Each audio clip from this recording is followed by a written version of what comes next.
آج کی اس ویڈیو میں ہم جانیں گے ظہر کی نماز کا مکمل طریقہ اور ساتھ ہی ساتھ یہ بھی جانیں گے ظہر کی نماز نہ پڑھنے کے 3 خطرناک نتائج۔ اللہ کی ناراضگی، نماز نہ پڑھنا اللہ کی ناراضگی کو دعوت دیتا ہے۔ قرآن پاک میں ہے اگر تم نماز چھوڑ دو گے تو اللہ تم پر غضب نازل کرے گا۔ رسول اللہ صلی اللہ علیہ وسلم نے فرمایا نماز چھوڑنا کفر کی طرف لے جاتا ہے۔ نمبر 2، دل کی کثافت اور شیطان کا غلبہ۔ نماز نہ پڑھنا دل کو کثافت سے بھر دیتا ہے اور شیطان کو غلبہ دلاتا ہے۔ رسول اللہ صلی اللہ علیہ وسلم نے فرمایا نماز نہ پڑھنا دل کو کالا کر دیتا ہے۔ قرآن پاک میں ہے اور شیطان تمہیں اپنے راستے پر چلا لے گا، یعنی اپنے راستے پر چلا لے گا۔ نماز نہ پڑھنا آخرت میں عذاب کو دعوت دیتا ہے۔ قرآن پاک میں ہے جس نے نماز چھوڑی وہ جہنم میں جائے گا۔ رسول اللہ صلی اللہ علیہ وسلم نے فرمایا نماز چھوڑنے والا جہنم کا حقدار ہے۔ تو حضرات گرامی، اب آئیے میں آپ کو یہ بتاتا ہوں ظہر کی نماز پڑھنے کا مکمل طریقہ کیا ہے۔ یہ مرد عورت دونوں کے لیے ہے۔ سب سے پہلے تو آپ یہ جان لیں ظہر کی نماز میں کتنی رکعت ہوتی ہے۔ تو ظہر کی نماز میں 12 رکعت ہوتی ہے، 4 سنت، 4 فرض، 2 رکعت سنت، 2 رکعت نفل۔ اب یہاں ایک ویڈیو میں تو پورا بنانا ممکن نہیں ہے، تو میں اس ویڈیو میں آپ کو صرف 4 رکعت فرض نماز پڑھنے کا طریقہ بتاؤں گا، اور اس کو ویڈیو کو پورا واچ کیجیے گا انشاءاللہ تبارک و تعالیٰ۔ اگر آپ اس ویڈیو کو پورا دیکھ لیتے ہیں یا دیکھ لیتی ہیں تو آپ کو سمجھ میں آ جائے گا۔ سب سے پہلے کسی بھی نماز کو پڑھنے سے پہلے آپ کو طہارت ضروری ہے۔ جب آپ طہارت کر لیں اس کے بعد اب آپ کو وضو کرنا ہے۔ اب یہاں ایک بات یہ بھی ہے، اگر آپ غسل کر کے وضو کیے ہیں، مطلب غسل کیے ہیں تو نماز پڑھ سکتے ہیں، لیکن وضو بنا لیں گے تو بہتر رہے گا۔ وضو بنانے کے بعد اب آپ سب سے پہلے کیا کریں گے، آپ کو نیت کرنی ہے۔ نیت آپ کو یاد ہو تو نیت کیجئے، ورنہ اگر نیت کرنا بھول بھی جائیں گے تو بھی نماز ہو جائے گی، کیونکہ نیت دل کے پکے ارادے کا نام ہے۔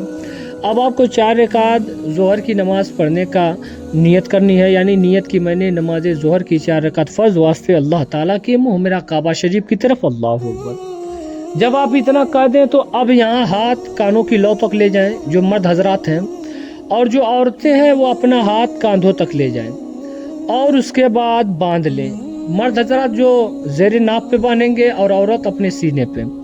اب اللہ اکبر کہہ کے نیت باندھ لیں۔ سب سے پہلے اب آپ کو ثنا پڑھنا ہے۔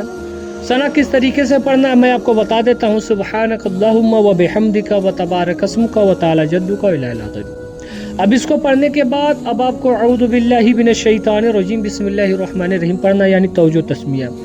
جب آپ اس کو پڑھ لیں گے تو آپ کو کیا کرنا ہے، اب سورہ فاتحہ پڑھنا ہے۔ سورہ فاتحہ پڑھنے کے بعد پھر کوئی سورت ملانی ہے۔ مثال کے طور پر آپ علم تر کیفہ پڑھ لیں۔ اس کے بعد اب اللہ اکبر کہتے ہوئے رکوع میں جائیں گے۔ جب رکوع میں جائیں گے تب رکوع کی تسبیح پڑھیں گے 3 یا 5 یا 7 مرتبہ، سبحان ربی العظیم، سبحان ربی العظیم، سبحان ربی العظیم۔ اس کے بعد سمیع اللہ لمن حمدہ ربنا لک الحمد، اللہ اکبر کہتے ہوئے اب آپ کو سجدے میں جانا ہے۔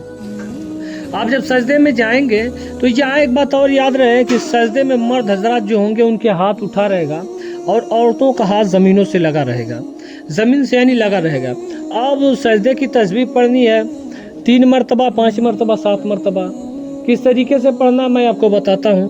اس کی تسبیح پڑھنی پڑے گی آپ کو سبحان ربی الاعلیٰ، سبحان ربی الاعلیٰ، سبحان ربی الاعلیٰ۔ جب آپ مکمل کر لیں 2 سجدہ، اس کے بعد اللہ اکبر کہتے ہوئے پھر قیام میں جائیں گے، یعنی کھڑے ہو جائیں گے۔ اب پھر بسم اللہ الرحمن الرحیم پڑھ کر سورہ فاتحہ پڑھیں گے۔ جب سورہ فاتحہ پڑھ لیں گے تو پھر کوئی سورت ملا لیں گے، جیسے اب آپ کو قل هو اللہ احد یعنی سورہ اخلاص پڑھ لینا ہے۔ اب اس کے بعد اب آپ کو اللہ اکبر کہتے ہوئے پھر رکوع میں جانا ہے۔